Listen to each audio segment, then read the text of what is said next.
أعوذ بالله من الشيطان الرجيم.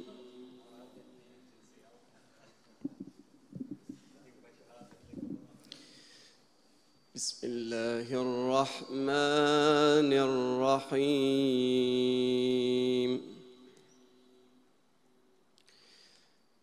إن للمتقين مفازا حدائق وأعنابا وكواعب أترابا.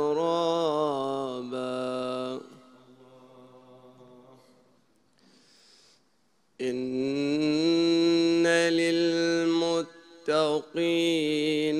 مفازا حدائق وأعنابا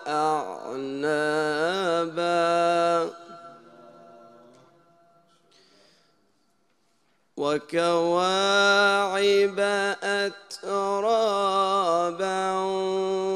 وكأسا دهاقا لا يسمعون فيها لغوا ولا كذابا.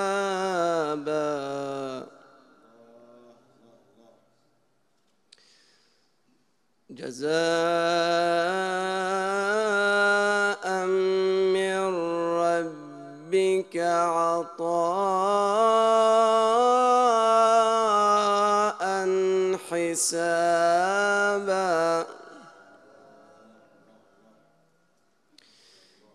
رب السماوات والأرض وما بينهما الرحمن لا يملكون منه خطابا.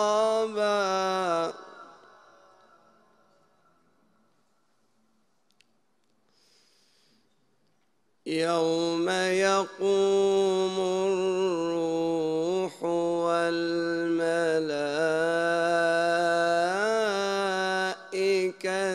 صفا لا يتكلمون إلا من أذن له الرحمن وقال صوابا.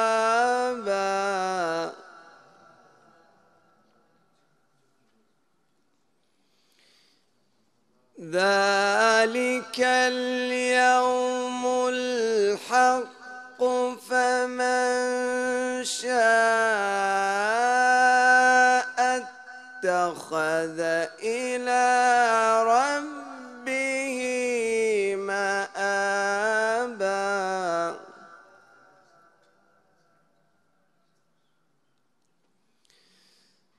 إنا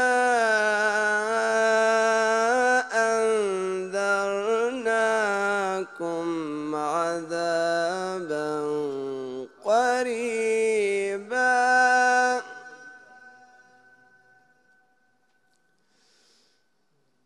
إنا أنذرناكم عذابا قريبا يوم ينظر المرء ما قدمت يداه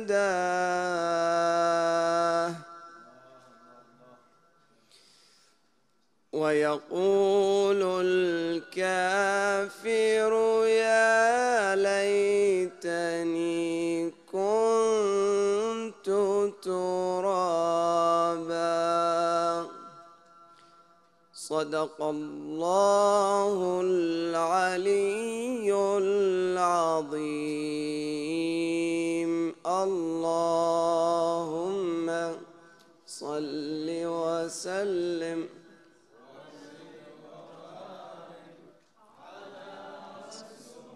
بسم الله الرحمن الرحيم.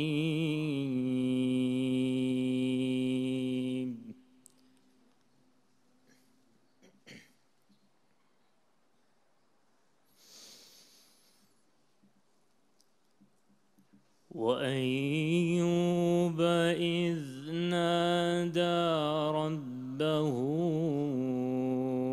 أني مسني الضر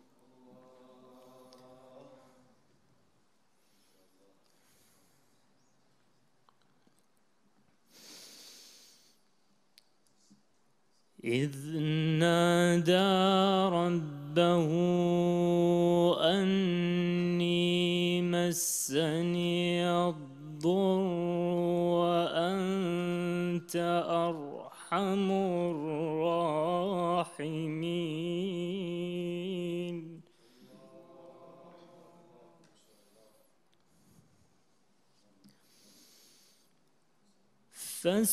فاستجبنا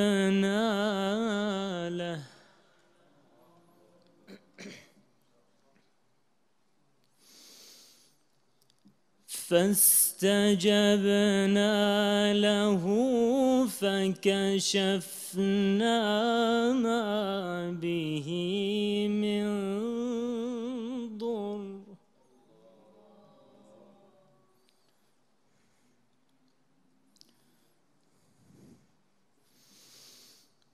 وآتيناه أهله ومثلهم معهم رحمة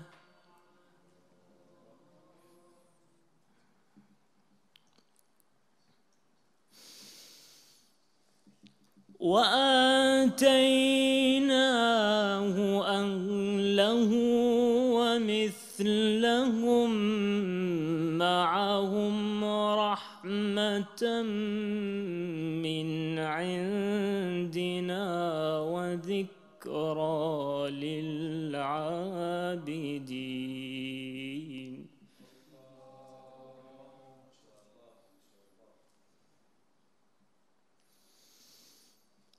وإسماعيل وإدريس وذا الكفل كل من الصابرين.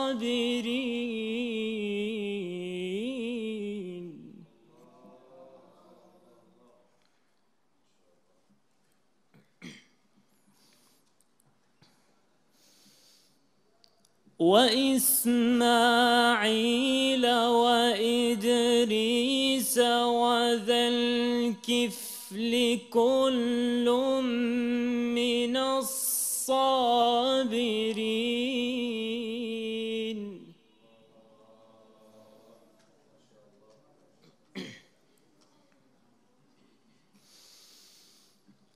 وأدخلناهم في رحمتنا إنهم من الصالحين.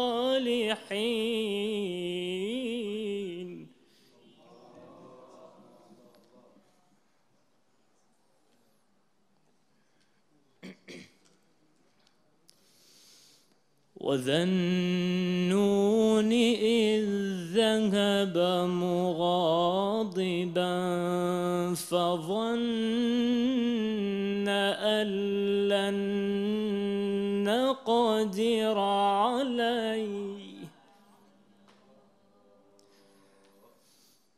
فنادى في الظلمات أن لا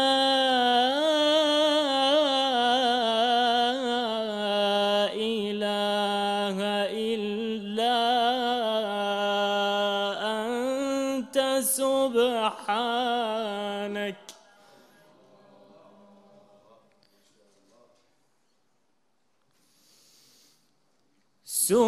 سبحانك إني كنت من الظالمين.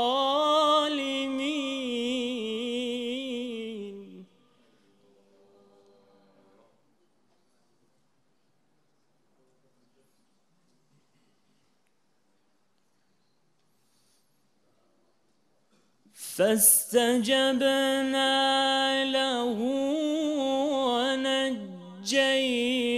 ونجيناه من الغم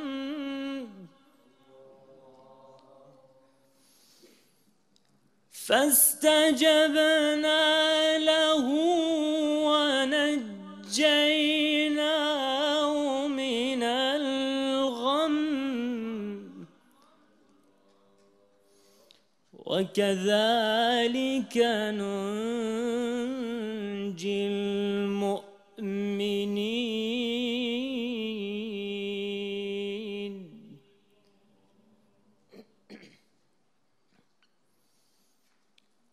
وزكريا إذ نادى ربه رب لا تذرني فردا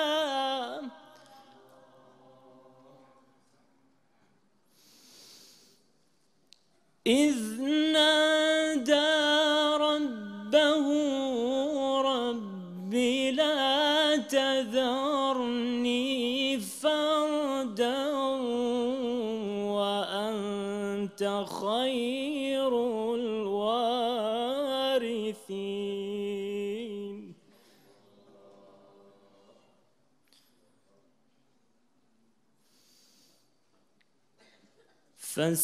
فاستجبنا له فاستجبنا له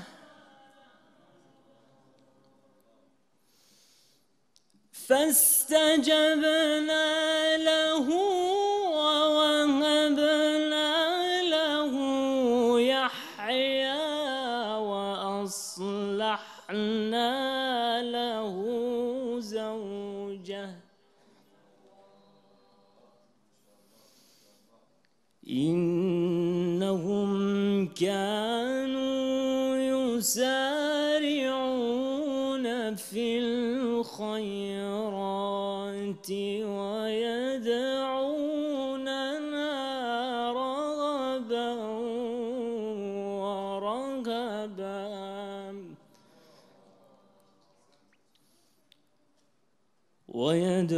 ويدعوننا رغبا ورهبا وكانوا لنا خاشعين.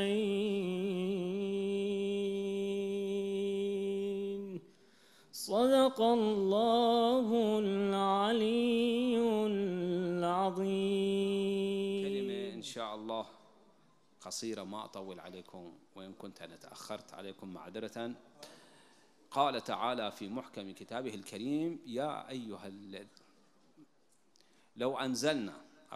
لو أنزلنا هذا القرآن على جبل لرأيته خاشعا متصدعا من خشية الله. شلون مثال يبين لنا عظمة الكتاب المقدس، بحيث الجبال على شموخها وارتفاعها وعظمتها شنو؟ ما تتحمل القرآن. لرأيته خاشعا متصدعا.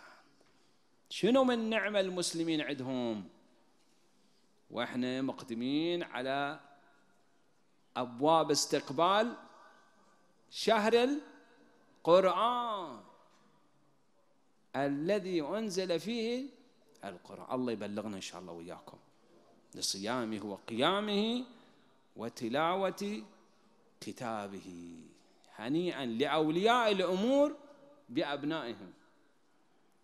هنيئا لكم أنتم أولياء الأمور بأبنائكم اللي محفظينهم القرآن، مخلينهم يتلون القرآن، يتدبرون القرآن.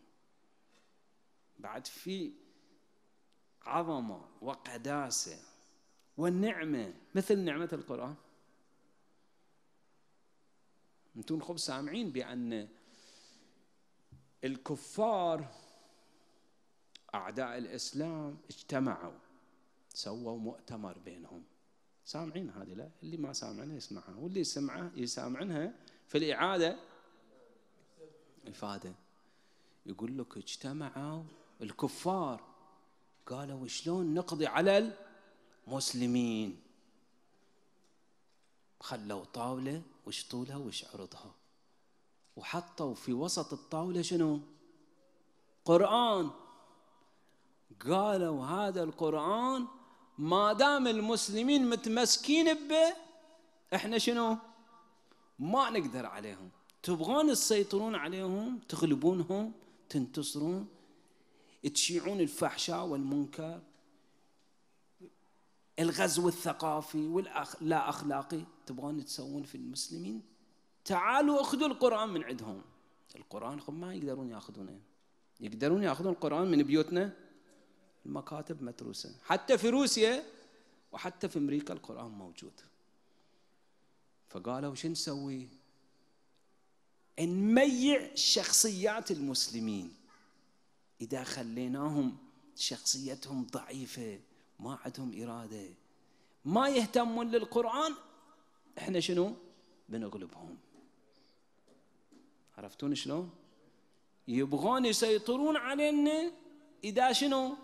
إذا سحبوا القرآن، سحبوا مو ياخذونه يعني من الطاولة، لا، يخلون المسلمين يغزونهم ثقافيا، فكريا، أهم شيء أخلاقيا.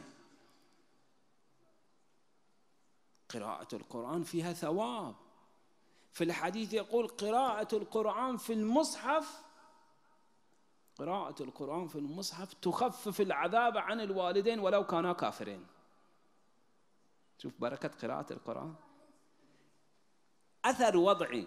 تقرأ القرآن يكون سبب في تخفيف العذاب عن الوالدين. أنتم ما سامعين الخطباء شنو كانوا يقولون؟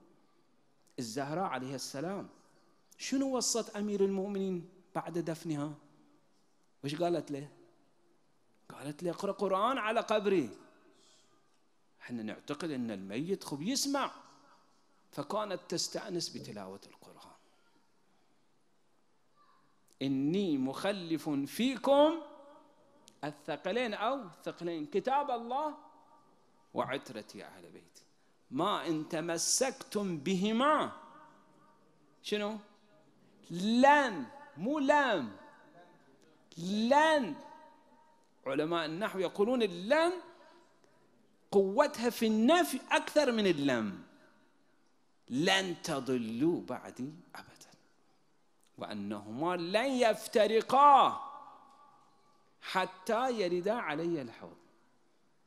بعض الشراح يقول في معنى عبارة لن يفترقا يعني شنو؟ يقول أن القرآن والعترة ثنتينهم ممزوجين، ما يختلفون حتى في الصفات. يعني شنو في الصفات؟ احنا ما نعتقد بأن القرآن فيه شفاء. الآية تقول له وننزل من القرآن ما هو شفاء ورحمة. القرآن شفاء ورحمة، أهل البيت بعد شفاء. القرآن احنا نوصفه بأنه نور، أهل البيت بعد نور. أنت ما تقول في زيارة الجامعة كلامكم نور، فأنت الحين قاعد تعيش ويا النور. القرآن يضمن السعادة للبشرية، كل البشرية. العترة الطاهرة بعد تضمن السعادة إذا البشرية والمسلمين شنو؟ أو المسلمون تمسكوا بهما. فإحنا يا أخواني الأعزاء وأبنائي عندنا نعمة جدا كبيرة، ولكن هذه النعمة اللي أولادنا الحمد لله يحبون يقرؤون القرآن. أنت تدري بس تلاوة القرآن شنو من آثارها وفوائدها؟ البيت الذي يتلى فيه القرآن يكثر خيره. أنت تخلي ابنك يقرأ، هو صح يتحفظ القرآن، نفس قراءته تجيب لك الخير في البيت. البيت الذي يتلى فيه القرآن يضيء لأهل السماء كما تضيء النجوم لأهل الأرض، يكثر خيره. خير البيت يكثر، تهجره الشياطين وتحضره الملائكة. أنا أذكر أخواني الأعزاء أنه أنت إذا بتقرأ القرآن في البيت حاول شوي ترفع صوتك، خل أبنائك بناتك حتى لو كانوا صغار يتكهربون. أنتم ما سامعين يقولون الطاقة الإيجابية؟ هاي من أحد أسباب الطاقة الإيجابية، أن أنت تقرأ القرآن تخلي البيت. يمكن سامعين عن هذه الحافظة لكل القرآن اللي اسمها حنانة، سامعين عنها؟ حطوها في شبكات التواصل. ابنية إيرانية صغيرة ما أتذكر إيش قد عمرها، اسمها حنانة.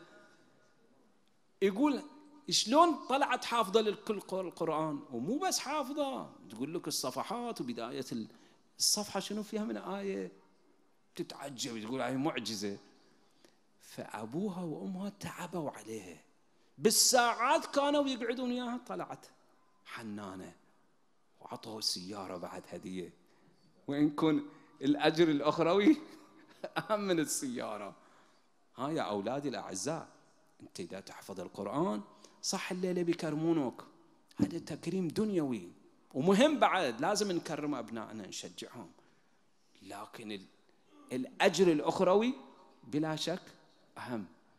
وللآخرة خير لك وأبقى. ما أطيل عليكم، هنيئا لأولياء الأمور بهذه التربية الحسنة لأبنائهم، الله يجعلهم من الباقيات الصالحات ويقدرون هذه النعمة.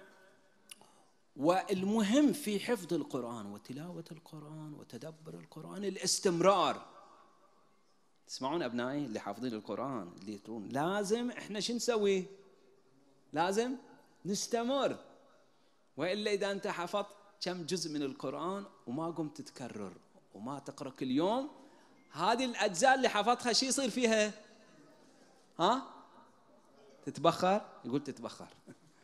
هذا لا، تحتاج الاستمرار. قرآن هذا. بارك الله فيكم، والله يوفقنا إن شاء الله جميعا وياكم لأن نستقبل الشهر الكريم ونستأنس بتلاوة القرآن. العلامة سيد عبد الله الغريفي حفظه الله يقول الإمام الخميني رحمة الله عليه في كل يوم، إمام الخميني في كل يوم كان 7 مرات يقرأ القرآن. احنا ما نقرأ هالقد، ليش؟ نقول شنو؟ ما عندنا وقت. احنا وقتنا أهم، لو الإمام وقته أهم.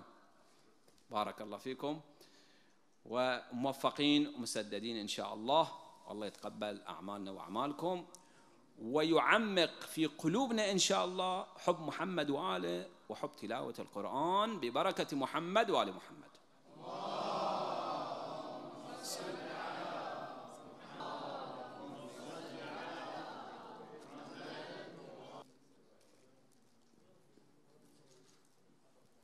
هادي حسن عابد.